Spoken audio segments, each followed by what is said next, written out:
Thank you all for coming here tonight. I'm Shri. I'm the editor of Boston O. We're a one-stop shop for all innovation, tech, startup-related news. This is one of the formats we do, which is very popular. It's called State of Innovation. This is actually the second edition of the same topic that we're talking about, which is future of autonomous vehicles.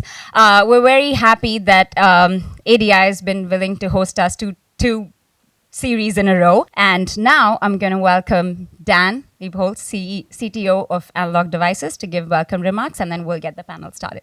ADI is a $6 billion semiconductor company based in Massachusetts.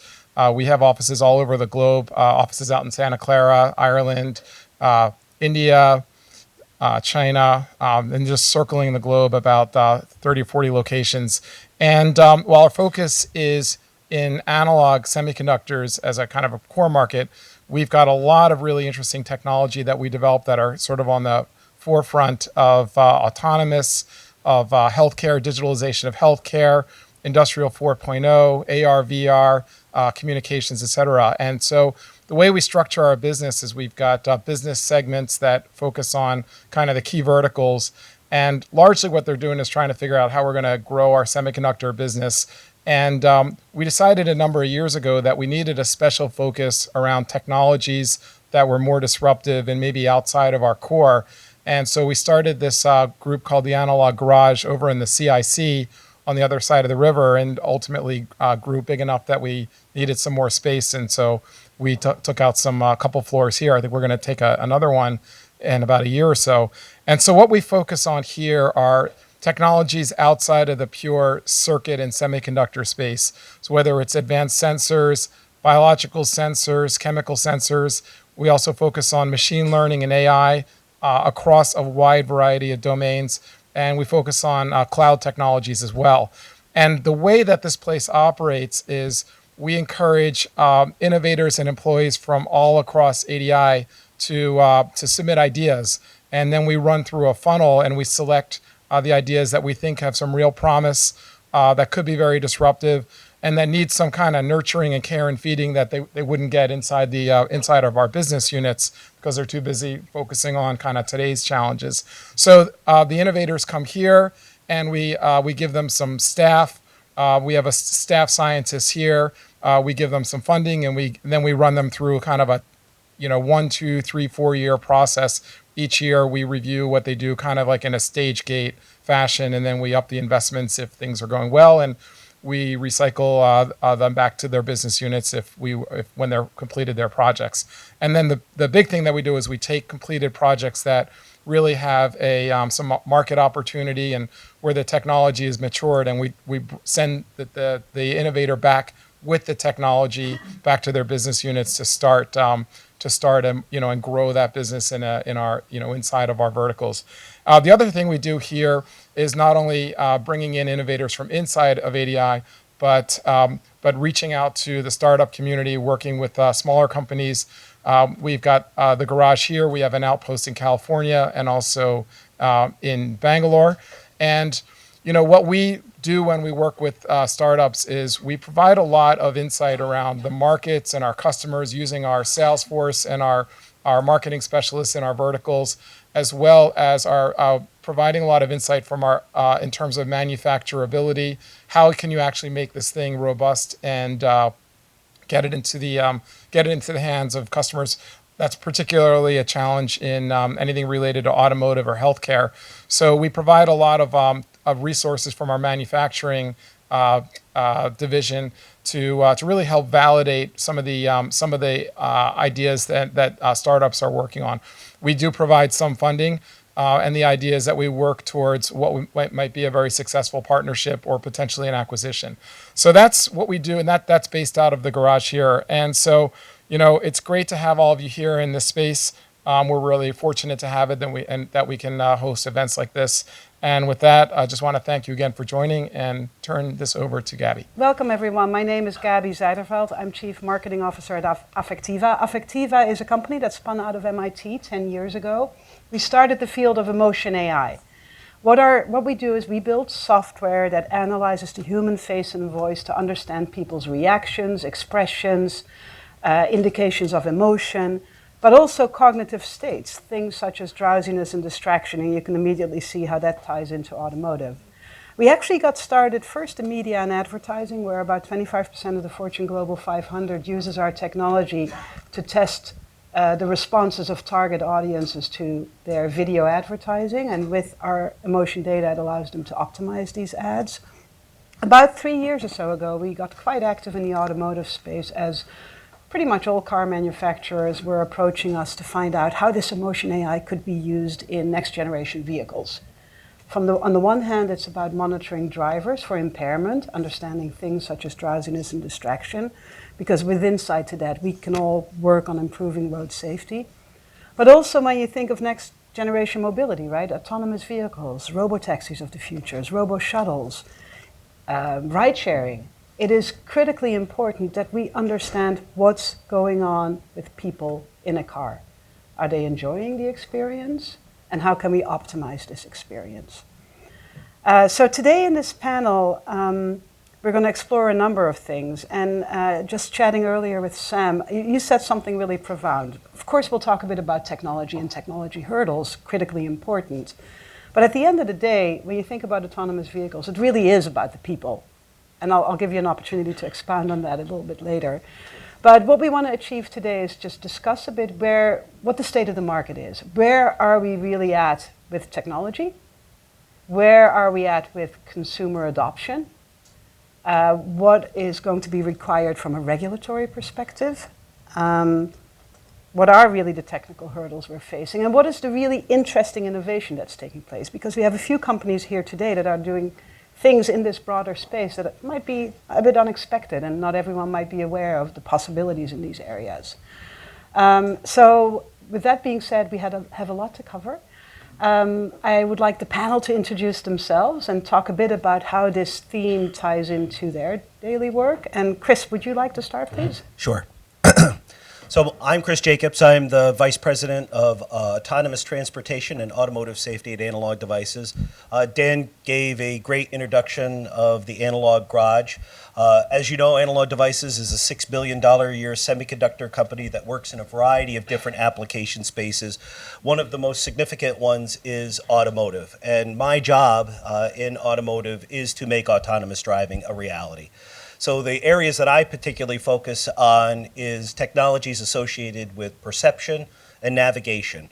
How does the vehicle perceive the environment around it, as well as inside the cabin, especially to support some of the things that Gabby said around driver monitoring, but also how to navigate that vehicle through three-dimensional space without necessarily using a GPS signal, which we all know is not necessarily available all the time. And so my job is to create the highest fidelity, highest quality sensor data that is then fed into these artificial intelligence algorithms that will then actuate the automobile. Excellent. Great. So I'm Sam Anthony. I'm the CTO and co-founder of Perceptive Automata.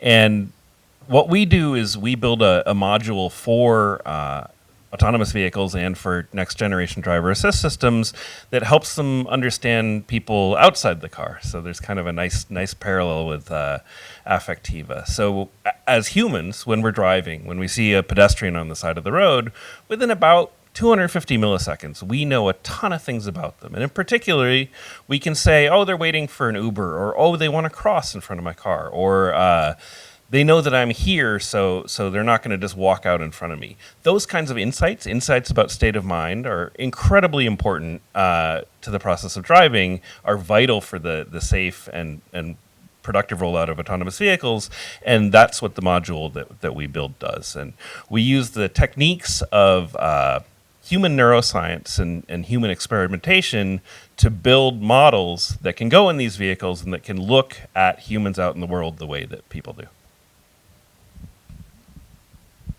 Hi, I'm Alex Terzian. I'm the founder of RoboDisplay. What we do is autonomous vehicle advertising, where think about the experience of rideshare, where you order an Uber, you order a Lyft, and you get inside the vehicle. What's displayed inside the vehicle? What we're looking to do is take data from the mobile device, the browsing history, cached areas where you've experienced on your mobile device, geolocations, all of that, and providing targeted ads within a autonomous driving vehicle experience. In addition to that, we're looking at the exterior of the vehicle as well. So providing guerrilla marketing techniques for marketers to submit ads and have them either be geolocation based, so a new restaurant opens, a retail environment, directing traffic to that experience, or global markets where you're just looking for advertising like Red Bull, and you're looking for unique environments, whether it be in front of a trade show, in a urban environment, whatever it may be. That's what we're trying to deliver in that sense. In addition to that, we're looking at new revenue streams for freight, for QSR delivery, anywhere that you can attach an advertising opportunity to that vehicle, making these areas a reality for a lot of different brands. Parcel delivery, last mile delivery, all of those areas, attaching ads and including that additional revenue stream. So that's what we're trying to achieve. We're in the, of course, very early stages right now, waiting for autonomous vehicles to become a reality. But we're working very heavily on the patent portfolio and the technology that's going to support that advertisement experience once we go live in the U.S. Hi, everyone. My name's Anita Kim, and I'm with the U.S. Department of Transportation Volpe Center. In my role at the U.S. DOT, I manage a portfolio of projects that focus on policy analysis around automation as well as other emerging transportation technologies. I support a lot of the key modal agencies within the department as well as other state and local agencies in this area as well. I participated in the panel last year, and I just want to say I really appreciate the opportunity, just as someone who works in the public sector, to have these kinds of opportunities to engage with people who are actually developing the technology, because it really provides me an opportunity to learn, and I can bring that back to government and really keep that education and conversation going. So thank you for inviting me. Well, thanks for joining us again this year. I think we've learned, especially in the broader field of AI, right, which is the technology we're using to realize these autonomous vehicles, it's critically important that we have multi-stakeholder input, right? You can't just have technology companies sitting in a bubble building these systems that will grossly affect entire communities. And again, it's about the people, right? So we need to have different perspective and different voices in the conversation. But that being said, I think I do want to start talking a bit about technology. And Chris, maybe with you, right? You were describing earlier that there's all these different sensors and the sensory input and data coming in. There's two areas I wanted to explore. But let's start maybe with sensor technologies. Like, what are some of the biggest hurdles we need to overcome? I'd like to talk a little bit about that. And then I definitely want to talk about data and want to have Anita's perspective on data privacy as well. But let's start with the sensory technologies. Sure. So in automobiles today, camera systems are becoming ubiquitous, pretty much, right? Backup cameras and things of that nature that assists the driver. But really what we have to get to is from driver assistance to driver replacement, frankly, right? And so there are a lot of technologies that we still have to develop, or take the technologies that are present today and improve them dramatically. One technology that comes to mind is radar technology. So this is what I call a utility player in sensing. It works very well in inclement weather, dark lighting conditions, things in which cameras are really unable to adequately address. And in the future, what you're going to see is this concept known as sensor fusion, where these various sensing modalities, camera, radar, LiDAR technology, inertial technology, will all be fused together in some effective way in order to give a clearer view around the environment of the car so you can navigate and avoid obstacles. So many of these technologies do exist today in one way or the other, Gabby, but they don't necessarily exist at the performance level or at the system cost level to make them ubiquitous across all car platforms.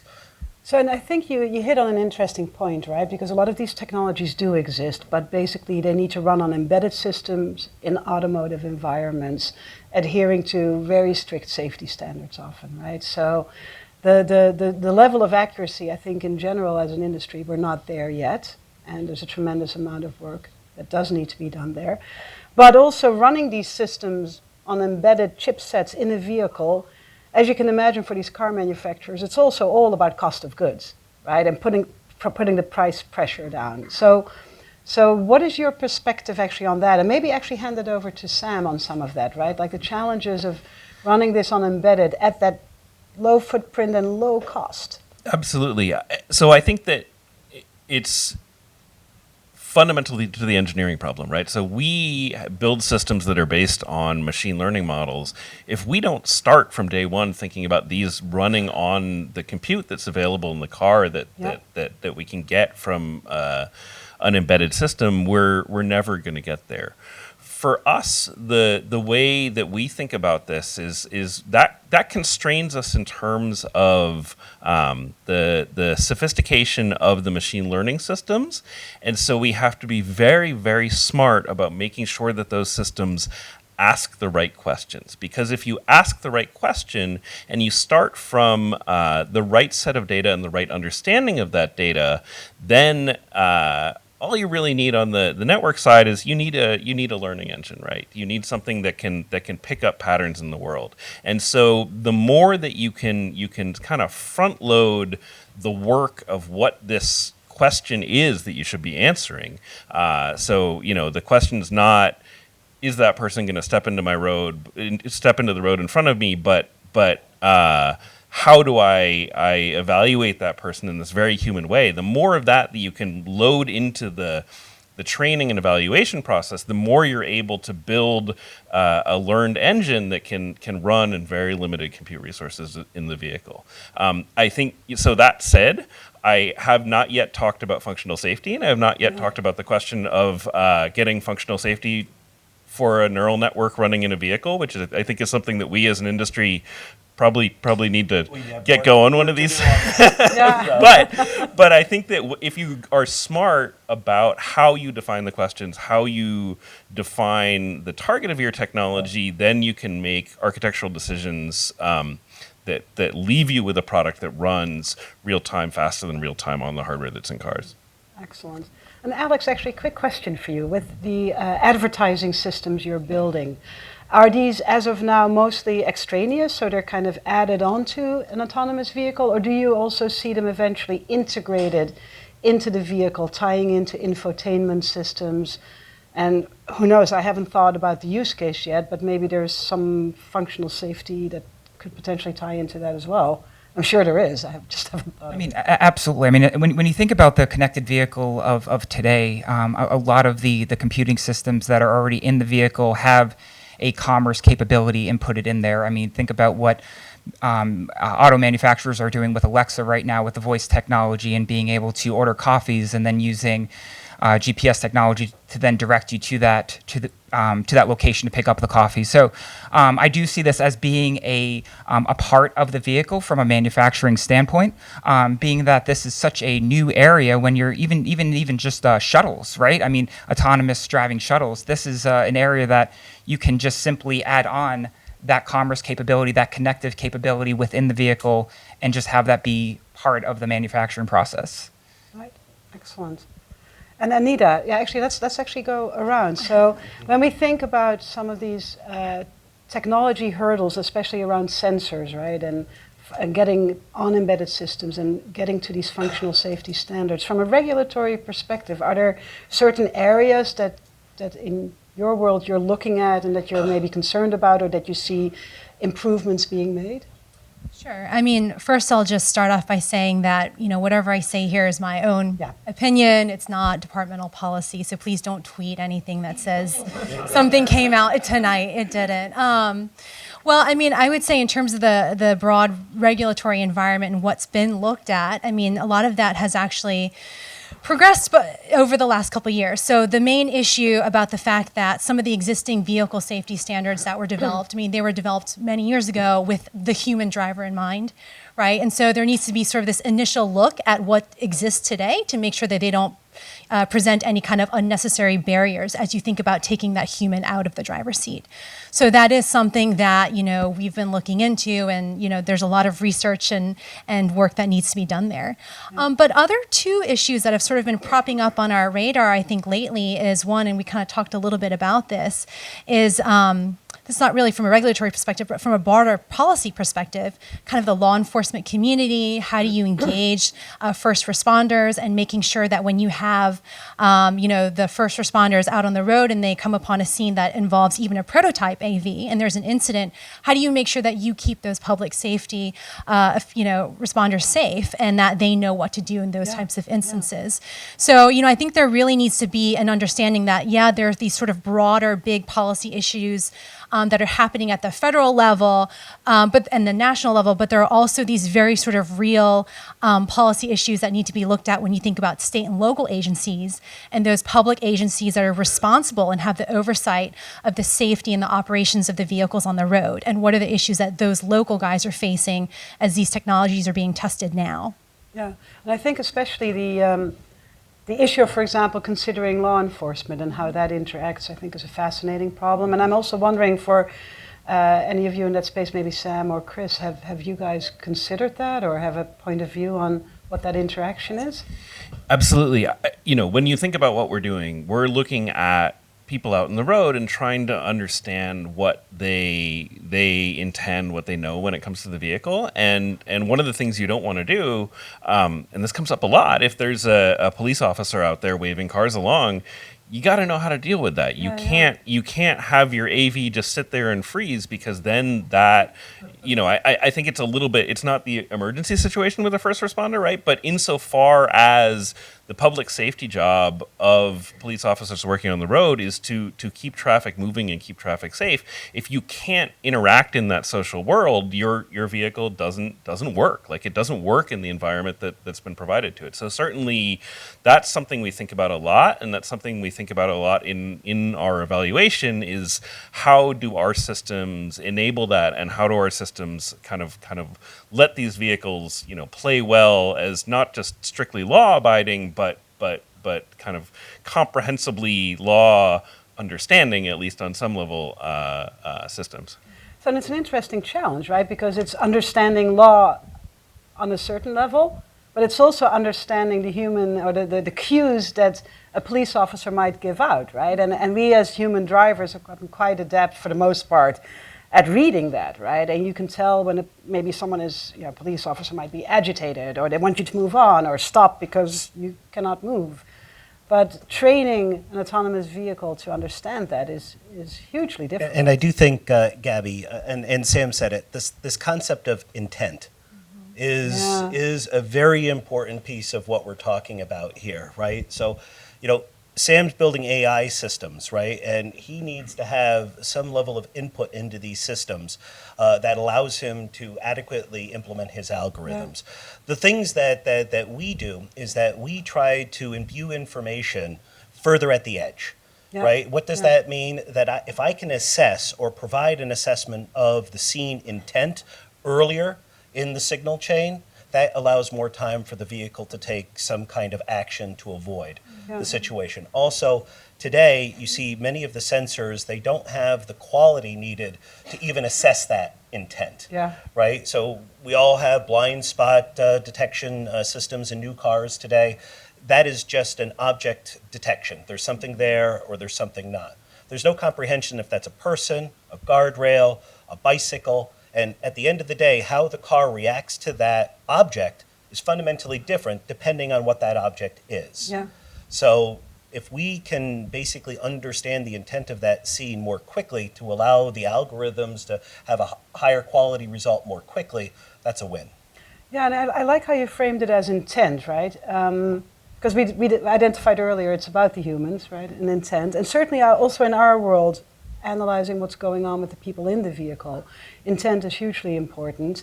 And I can imagine a world in which our type of technology is married, for example, with what you're working on, Alex, right? And understanding if people are enjoying their experience in, let's say, a robo shuttle, and if there are monetization opportunities, how can you tie that into intent and serve up the right content at the right time in the moment, right? Without, of course, ticking people off and then mindful of privacy concerns as well, right? When we're talking about the interior of a vehicle and the sensory systems, I think there's a few different use cases that are interesting. I mean, one being threat identification. Yeah. So if you're, let's say, in an Uber pool and there's multiple users, or you're in an autonomous bus, you've already removed that human element out of there, where there's that individual that can identify that there's a threatening situation.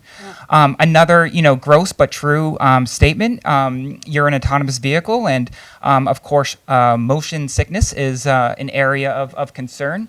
Yeah. And something that Sam's working on, but the rider vomits in the vehicle. Yeah. Now, what sensory system's identifying that action? So there's these little micro use cases that I feel need attention.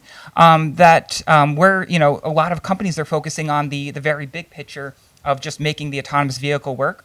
But there's that humanized element that I feel needs to really be incorporated when you're thinking about the overall experience of an AV. And that let's call it the gross example that you gave, is one that we hear frequently from our clients, and it's in the area of object detection, or anomaly detection, as they would like to refer to it, right? And it's not just that puddle of mess or trash left behind or garbage or cleanliness in a car. It's also people leaving their phone behind, or their laptop, or their handbag, right? So hugely challenging. So now that we're talking about intent, about training these systems to really understand the humans around these vehicles and in these vehicles. We all use machine learning, deep learning to achieve that. Those are the compute methodologies you need to use to really get there. As you know, deep learning is data hungry, right? So there's massive amounts of data we need. At Affectiva, we've collected data of 8.5 million faces in 87 countries. We've collected that all with opt-in and consent. And we as a company have pretty strong views on data privacy and kind of the ethics around using AI, right? In terms of running on embedded systems, not sending data to the cloud, asking people for opt-in and consent.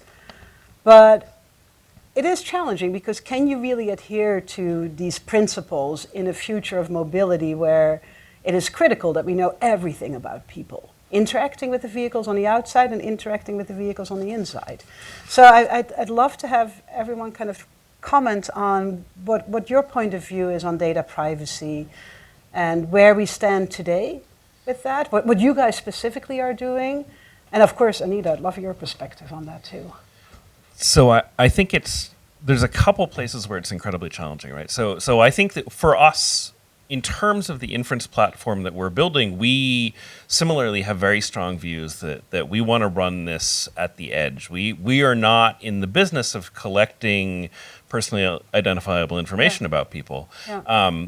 In order to get to, for the data that we collect about our data, we have very strong opt-in processes. But I think it's hard because we're operating in a world where there are actors who are troubling actors, and there are actors where people say, they see a car covered with cameras. They're like, well, this is per se nefarious. This is going to be used in a way that's going to come back and bite me. This is not a social good, and I think there's a very complicated balance, and when we think about things like GDPR, we think about California's new data privacy rule. I think that when I think about those rules, I really get the necessity of them, and I also want to figure out how those of us who have very strong beliefs about doing this the right way can build confidence in people that we're doing that. And I think that's kind of an iterative process, and I think it's something that, both from the technical perspective and thinking about the laws as implemented today, it's frankly, it's hard for us, right? But it's hard for us for reasons that I understand, that we understand, that kind of map to the values that we bring to machine learning. So how, as a society,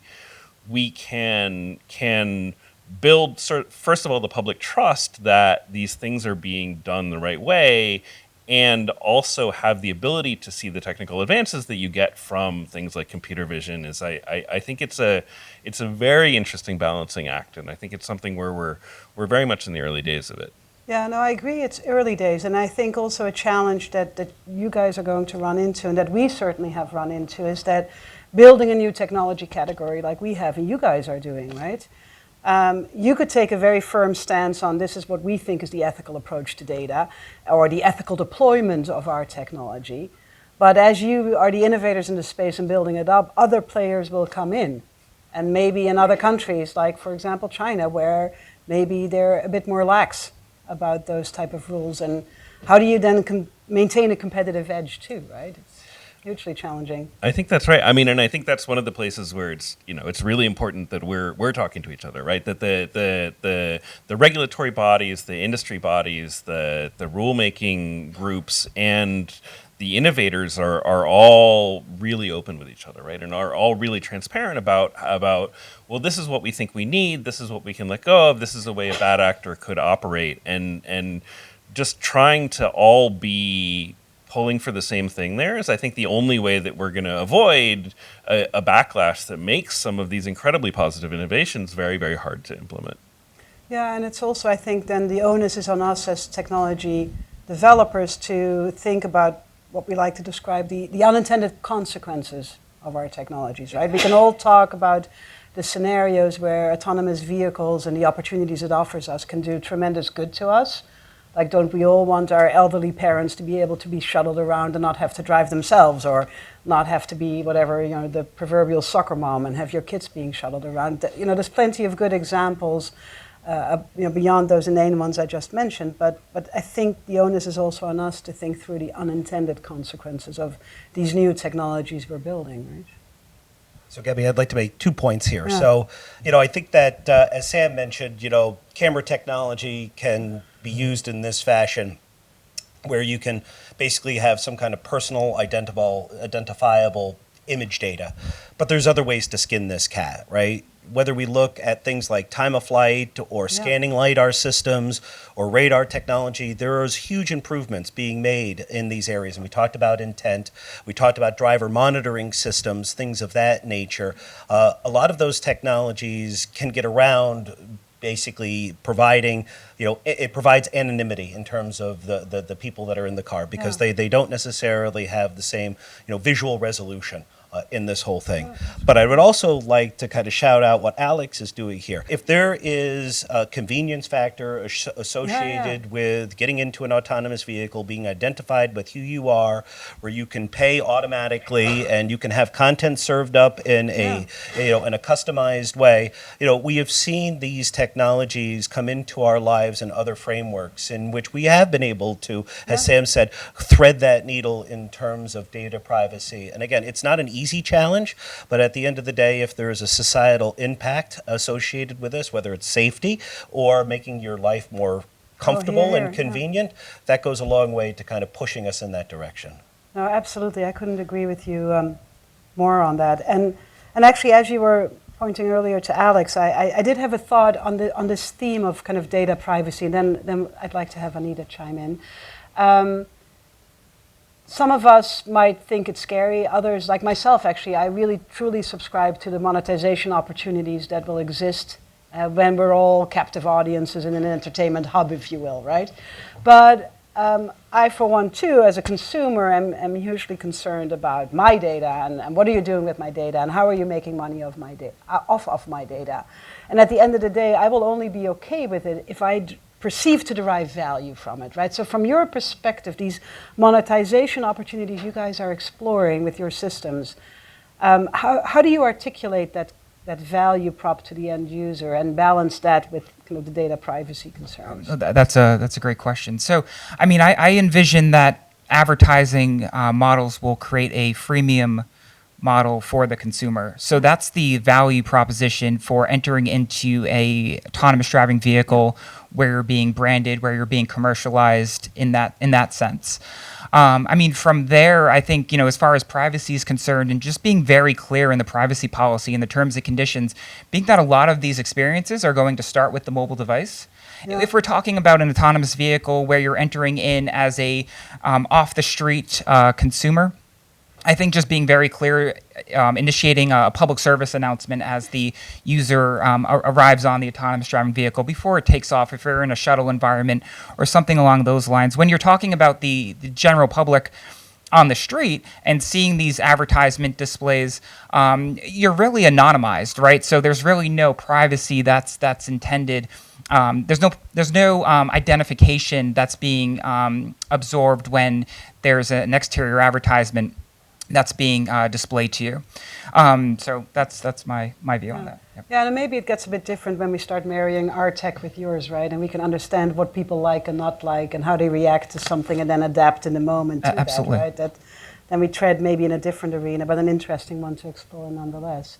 Anita, in terms of consumer data privacy. Yeah, I mean, that's such a big open topic and question for me. I mean, I'll be honest. I mean, I've been thinking less about consumer privacy, but just more about this concept of how you have more transparency and data exchange and sharing between the technology companies, industry, and public agency. So, as we want to assess things like performance and safety and how these vehicles operate in our communities and what kinds of impacts they may have to the transportation network, there needs to be some information that agencies are able to use to understand that. And so how do you enable this sort of data exchange and sharing sort of environment so that those kinds of questions or sort of joint goals in a way can be looked at?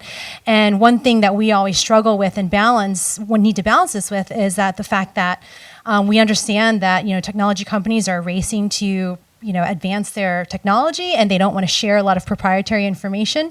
Yet at the same time, in order to assess the safety and performance for other goals that agencies may need to be aware of, there has to be some kind of give and take a little bit. And so I think there's sort of a broader question out there for me in terms of how do we share information with each other while we're still respecting the boundaries in terms of proprietary and confidential business information.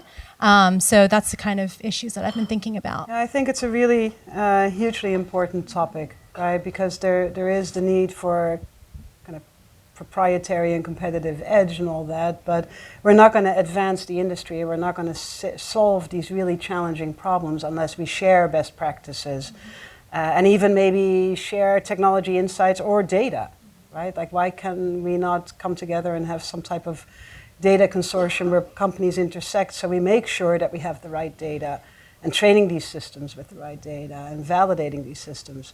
And then we haven't even touched on algorithmic bias, God forbid, right? And actually, maybe, Sam, that would be a very quick sidebar, interesting to get your perspective on it, right? Data and algorithmic bias. Yeah. Especially when we're dealing with humans, right? Absolutely. And I think, for both what you're doing and what we're doing, the really interesting thing about this is that the capabilities that humans have that we're trying to mimic, it kind of is all bias, right? So when I see someone who's crossing the road, I'm making a guess about them. I'm using my assumptions, my knowledge of the world to say this. And so how do you do that and then say, all right, well, yes, that's my target is a human making these judgments, but I want it to be the human that doesn't have these biases, right? So really thinking about how humans make these decisions, how humans make these judgments, and how do we build these systems such that the target for them is not just solving the problem, but solving the problem as solved by the best version of ourselves, is something we think about a lot. And we think about, it's really kind of baked into how we train our models, because we are very, very aware that if we do this wrong, if we're not intensely attentive to this from the very first phases of training all the way through, that we could build a system that embeds antisocial or problematic ideas. And so the way that we think about that and the way that we deal with that is by explicitly modeling that, explicitly understanding that in our data, so that we can bake into our models caring about the things that they should care about and not caring about the things that are sort of socially maladaptive. Yeah, and at the end, go ahead, please. Just add one point to that. So, I mean, my thought is, like, when you're looking at that, and this is a little bit out of my pay grade, but like localizing the autonomous vehicle experience. So the autonomous driving vehicle experience that you experience in Boston, right? That aggressive driving nature in New York, that aggressive driving nature merging into different lanes and people cutting you off. You know, thinking about that experience versus something that you would experience in the Midwest, a little bit more calm, a little bit more natural. So that's an area that I definitely have concerns about.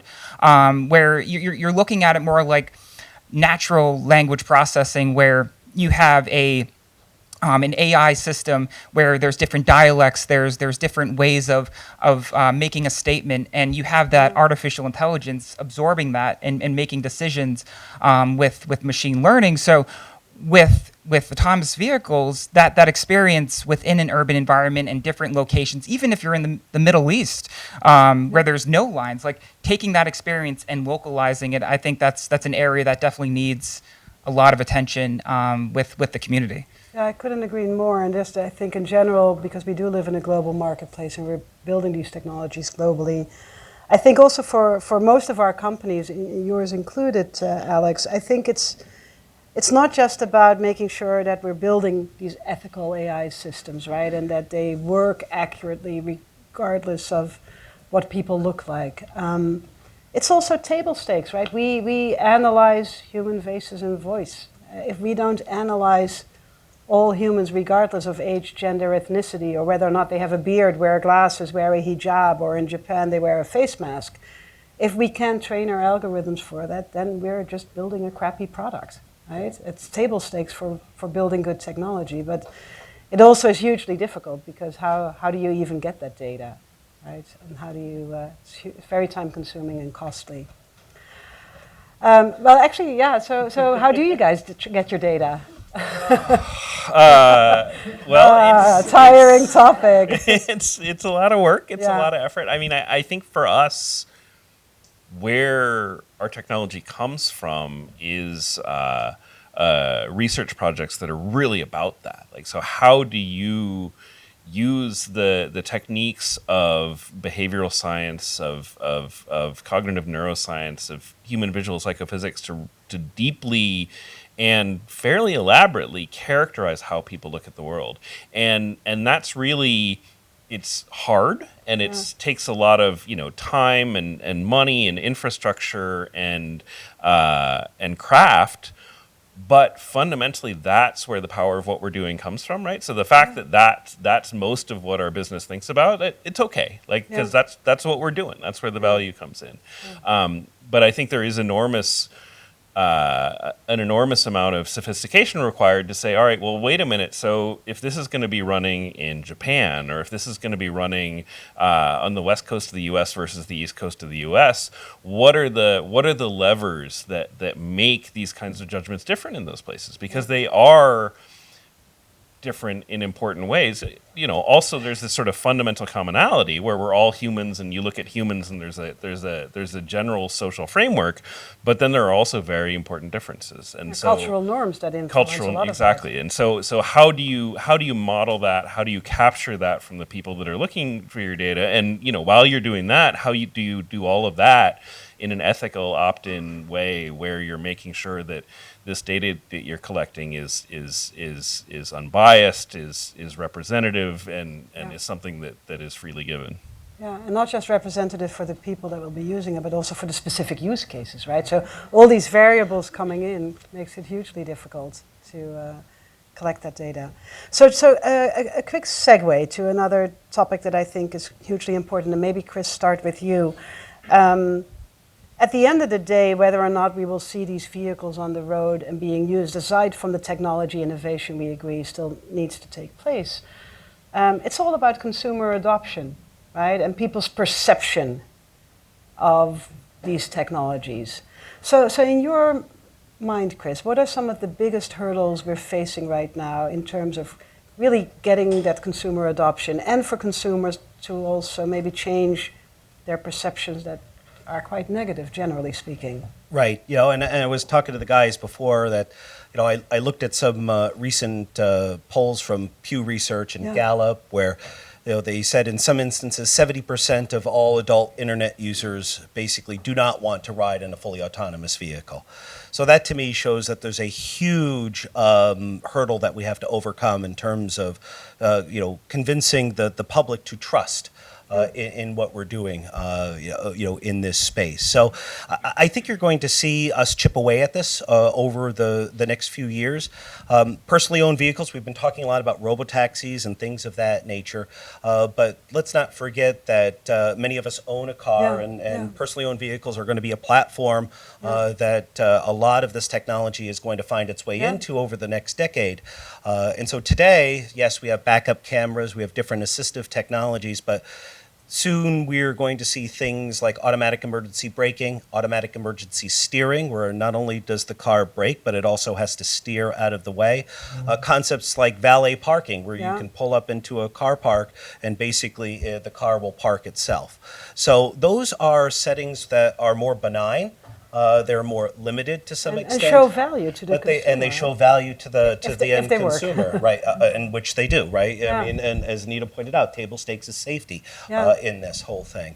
But it's those technologies, in addition to some of the things that we've been talking about with robotaxis. John Kretschek, who is the CEO of Waymo, we talked to him once, and he gave a public interview of the like as well, where why do these Waymo robotaxis have all of these punch outs in terms of different sensors? And he says that's done on purpose. We do not want to embed these sensors in a robotaxi because at some level we want to have the consumer see that there are 1,000 eyes around the vehicle, right? And so I will feel safer if I know that there are sensors trying to complement the overall perception systems. And so I think you're going to see personally owned vehicles, robotaxis, and even some of these things like last mile package delivery and other kind of non-traditional automotive where you're going to see a lot more autonomy. Construction, agricultural equipment. These are going to be outward shows of the demonstration of the technology and what is possible. And I think that you will see a sea change over the next decade as these technologies get more and more mature and get more accepted by the consumer. Yeah, excellent points. Yeah, I think that in some sense, the answer isn't that mysterious, right? So these vehicles are going to get accepted if when people get in them or they are around them, the things that the vehicles do make sense and are happening for reasons that make sense, and that the vehicles can give feedback that helps them be explainable. And I think that this is something where, going back to what Anita was saying about needing cooperation within the industry, this is something where defining what that means and defining what our bar is that we need to hit is it's really incumbent on us to work together on this, right? Because for any company that's doing next generation ADAS for personally owned vehicles, that's doing autonomous vehicles, that's doing applications that trade on some of the benefits of things like robotaxis. If anyone loses this sort of focus on making sure that the experience is comprehensible and explainable and trustable, it hurts everyone. So this is exactly one of these places where we cooperation and thinking about how we all work together on these things is of immense value to everyone in the industry. Excellent. All right. Well, I have a lot to say on this. So, if you think about when rideshare first launched and the concept of getting in a stranger's vehicle was insanity. You were like a crazy person for getting in a vehicle. I mean, today it's second nature. You just what do you need? Oh, nobody says a taxi. You get an Uber. It's just part of it. So I look at it in that sense where it's a gradual thing, right? You have to integrate a bunch of different use cases where you have industries that aren't consumer facing that incorporate self-driving. So look at freight, where freight's a big part, where there's so many DOT regulations as far as how long a driver can be on the road. I mean, right there, that your freight, Amazon, whoever it is monetizing based on now I can deliver packages quicker.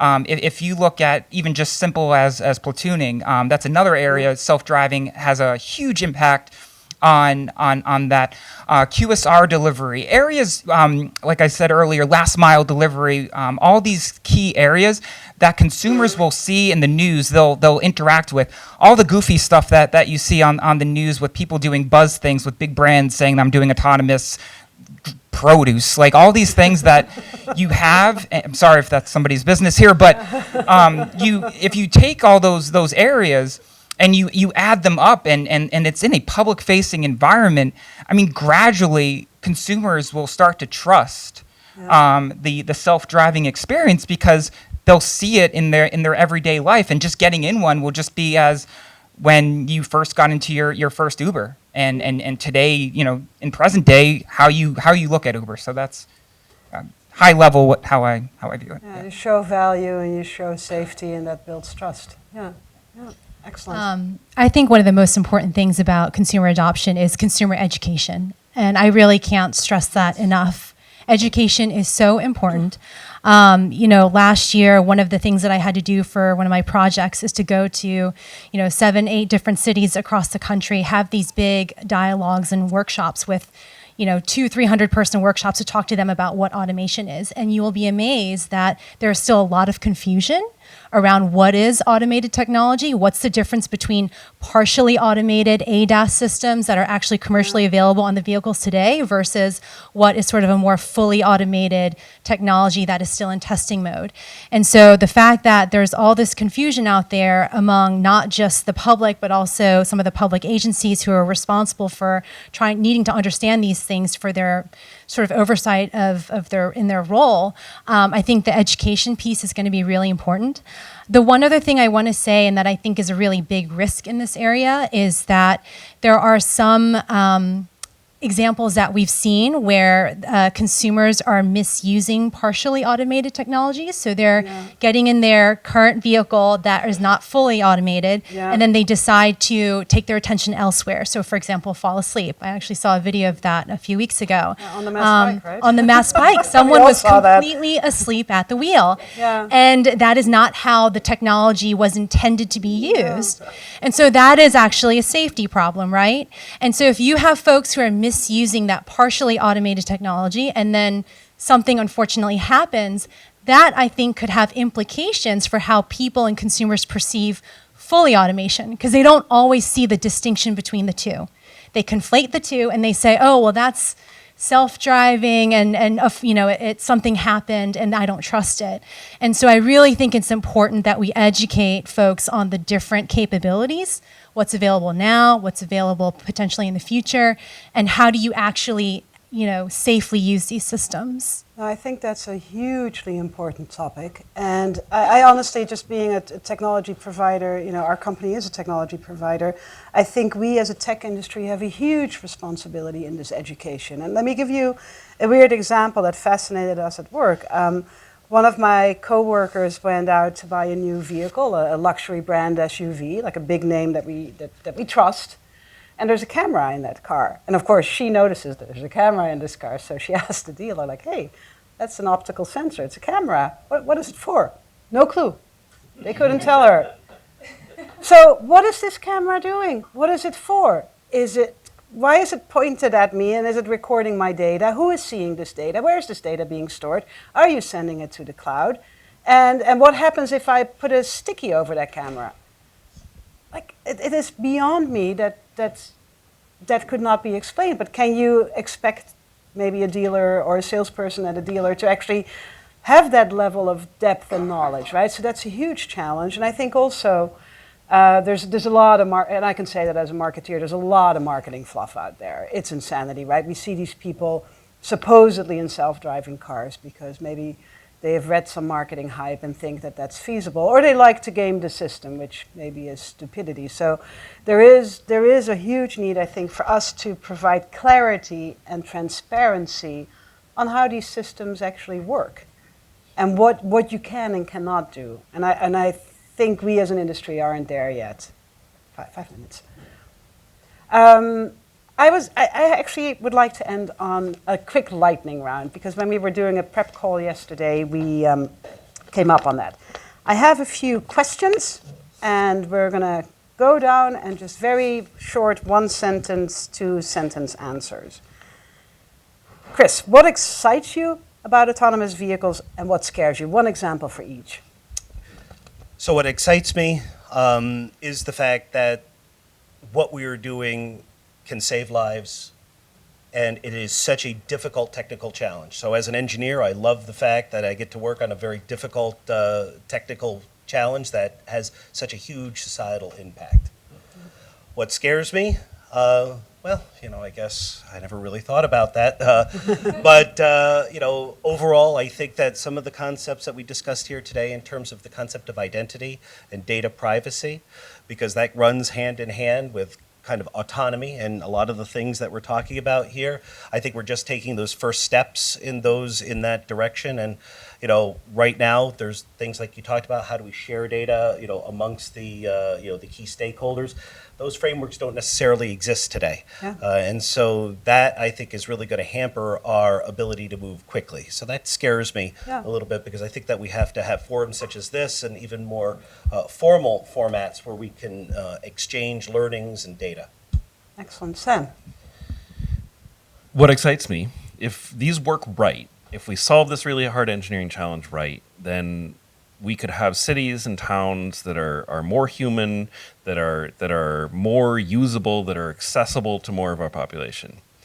What scares me, if we don't solve the engineering problem right, that we could take our built landscape and try to put these robots in it that make it harder for us to live, that don't reveal the promise that they have. And I think that would be a failure, and it would be a failure that might not be super easy to see, but it's what keeps me up, and it's what we're trying to avoid. I'm right there with you. Yeah. What excites me, revenue opportunities for businesses and being a part of that experience. Yeah. What scares me is the uncertainty, investing a lot of time and energy into a sector that is at the ground level and isn't fully adopted. I would say part 2 of that is terrorism and being able to hack systems. That's an area we didn't really cover today, but Oh my God, that's the definitely interesting. top of mind. So, yep. Yeah. Very good. So what excites me is sort of the safety, mobility benefits that this technology can really provide, especially for, the portion of the population that are unable to drive today. If you think about those folks, this can really open up an opportunity for them. What scares me, I think, is sort of what I alluded to earlier, that if there's not enough good information out there and too much misinformation out there, that could possibly sort of stop progress in its tracks. And all that good benefits could, they may not be realized. And so that is what I think is a bit frightening. Yeah, thank you. One last quick question, and then we're going to take some questions from the audience. So if we do have autonomous vehicles on the road, and you're getting around in one, either privately owned or a robo-taxi, what are you going to do in that vehicle? Probably work. But my wife says I work too much already, so I Yeah. probably have to develop a different habit. Yeah, we should talk. That's a little sad, maybe, Yeah, right? I know, isn't it? I would probably Well, say at least I'm working on the hard problems, Gabby. That's So- right. You're making the road safer, right? But I think, what I'm really looking for is, and again, Anita alluded to it, as I get older and I don't necessarily want to drive and I want to get around, I am looking forward to the promise of being able to get from point A to point B safely, as I grow older and have access to that kind of mobility. Yeah, I here. think that's something in which I would use these types of technologies for in the future. Here, here. Sam, what would you do? I'm going to sit down in the robotaxi and open up a car sales website and sell my personally owned vehicle. just not own a car. Just get into the robotaxi when I need one and not even deal with having my own car. Yeah, very appealing, right? I think, the experience within an autonomous driving vehicle, I think it's what we experience today. It's just you're removing that human element out of it. So I think I would do what I do today. In my Uber, I work. It's I sometimes sleep. I like sleep. That's probably, that's what I would do. I would probably use the time to schedule my kids' doctor's appointments, swim lessons. That's sort work of- too. it's work, but it's a different kind. But hopefully open up an opportunity for me to be productive in other parts of my life. Yeah, excellent. Great. Well, thank you very much. And let's open it up for some questions. Is someone going to walk around the microphone, or how are we? Yeah? Why don't I have you actually pick who gets to pose the question? So. None of you said anything about time frames, which is a pretty critical aspect of the future. And it sounds like there's an emerging consensus that, we're 90% there, but the remaining 10% is going to take as long as the 90% has taken. By that point, I'd be dead. You'd all be retired at least. So Getting what's around your in the, perspective autonomous on this vehicle, right? issue? Yeah, it's always the preferred question, right? And I think it probably depends on what type of environment and what type of vehicle. But I'll let the folks on the panel comment on that. Chris, maybe what you'd like. So I think that it's, you kind of characterize it right? The last 10% takes 90% of the work. I view it as an asymptotic curve, and I think that we've made great progress to achieve the 90% success rate. But frankly, for vehicles to really be widely adopted, it has to be right 99.999999% of the time, and that's definitely going to take time. I think that what you're going to see is robotaxi and other fully autonomous vehicles really in geofenced areas in the southern part of the United States where the roads are flat and straight and the weather is good. And so you're going to see that. And then eventually they are going to creep north. As far as, I don't have a crystal ball necessarily, but I do see a lot of personally owned vehicles, the commercial ADAS technologies that are going to come into mainstream over the next 5 years. I think that you'll see a lot of these initial deployments of robotaxis over the next 5 to 10 years. I think by the time you get to the end of the 2020s, you're going to see a lot more of these deployments. And I think that you will eventually see a hockey stick in terms of adoption. There will come a point in which there is enough critical mass in the marketplace around these technologies in which it just will be a virtuous cycle and get adopted much more quickly. But it's going to take a while for us to get to that tipping point.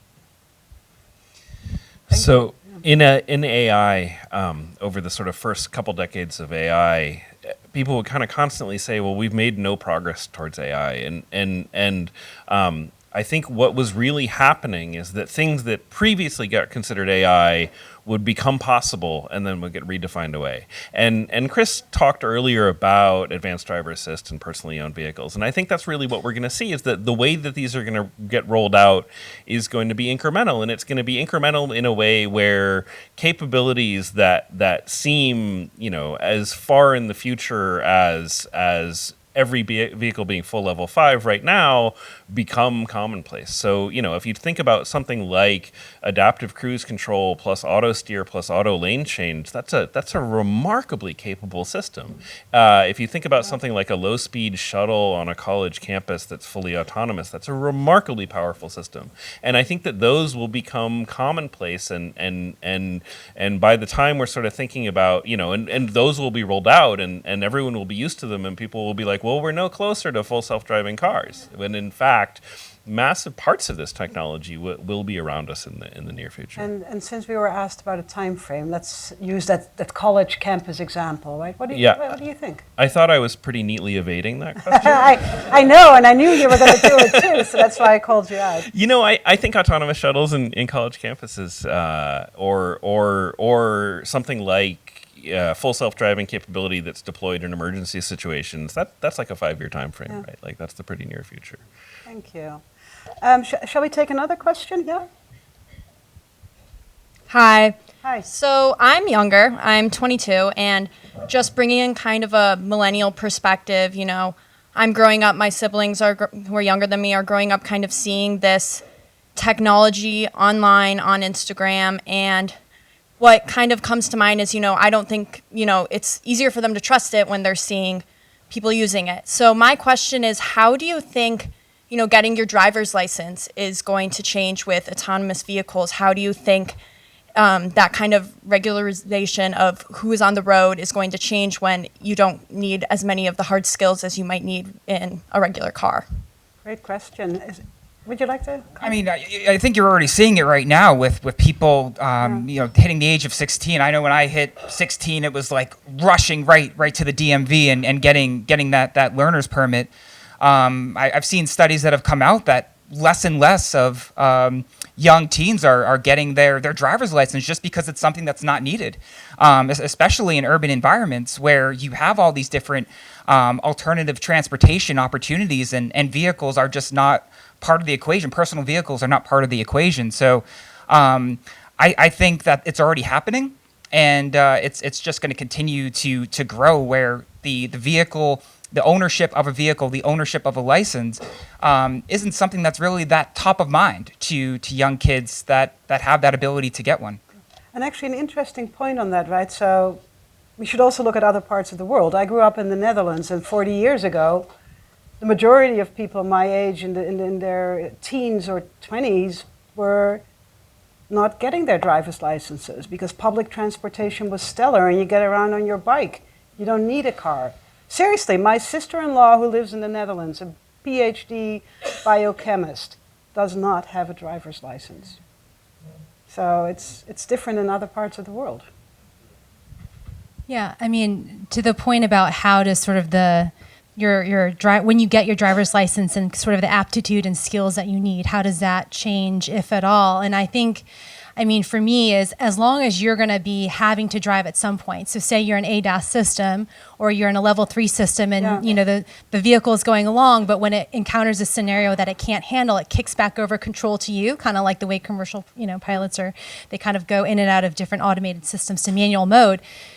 When the system kicks back to you, you still need to have all those driving skills and capabilities to be able to then drive your vehicle in manual mode. Those hard skills, I should Those just hard mention, skills. right? So I think it just kind of depends on what kind of, level of automation you're thinking of, what kind of application you're thinking of. And I think that's a really big question as to how those requirements change, if at all. And also, if you are someone that's, not driving as much, do your skills do they lessen over time?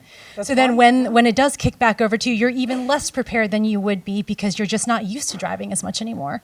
Well, and what's interesting too for her generation, right, the millennials and Gen Z coming after that, we're now also introducing these super advanced technologies in vehicles that you will still need to drive that vehicle yourself, but now suddenly there's these hyper advanced AI systems you need to interact with. So it comes back to education, right? How do you develop those skills? And it's a really good topic, an interesting topic.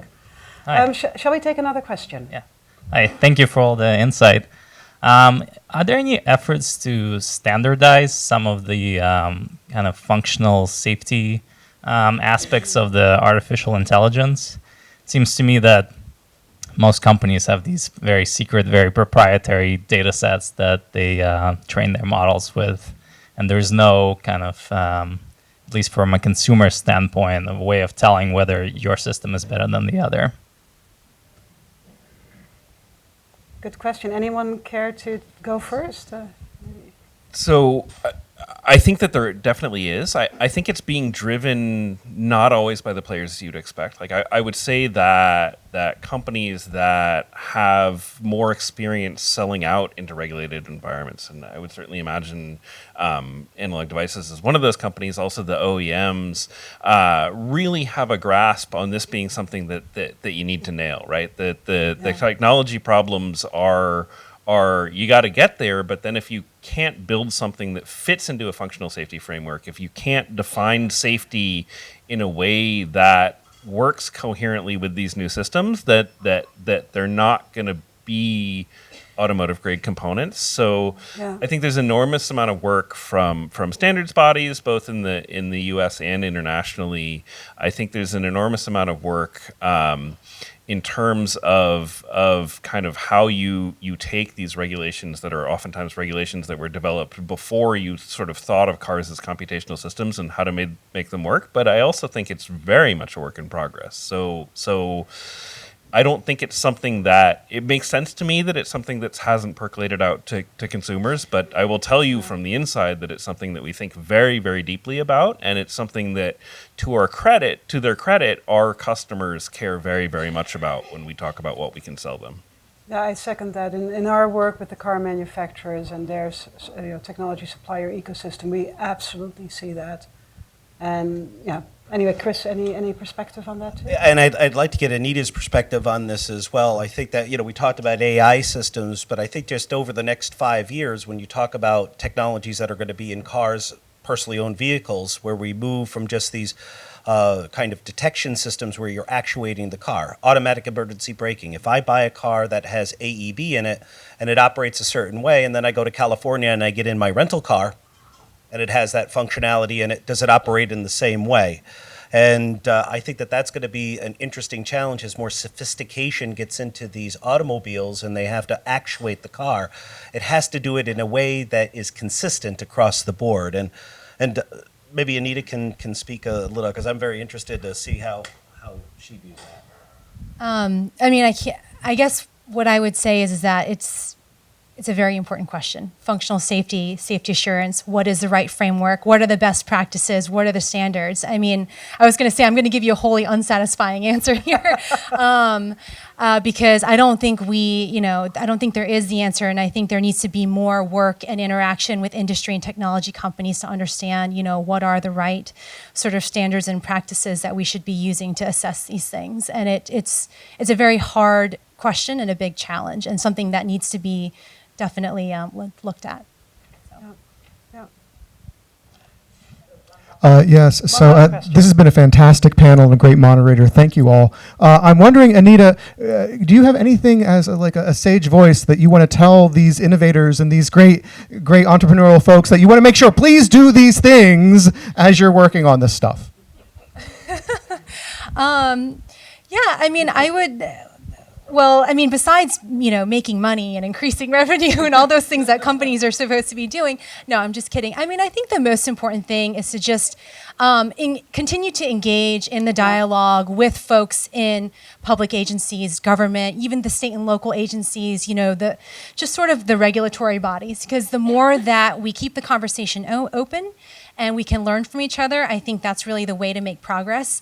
You'll be surprised at how many times, I've run into conversations where it'll be a wonderful person who's got this great technology idea and really making incredible progress in technology, but they don't have any sense about even how government is structured or what agency is responsible for what, or what we do and don't have authority to do. Yeah. And so even just being prepared that if you're gonna go into those conversations, do a little bit of research about, okay, well, this is what is or isn't sort of allowed, or how public agencies and government is structured and how policy is developed, because that really does get us to a place where we can sort of start making progress on that front, rather than starting from kind of disconnect with each other. So it was fantastic. I want to thank our panelists for their great insights.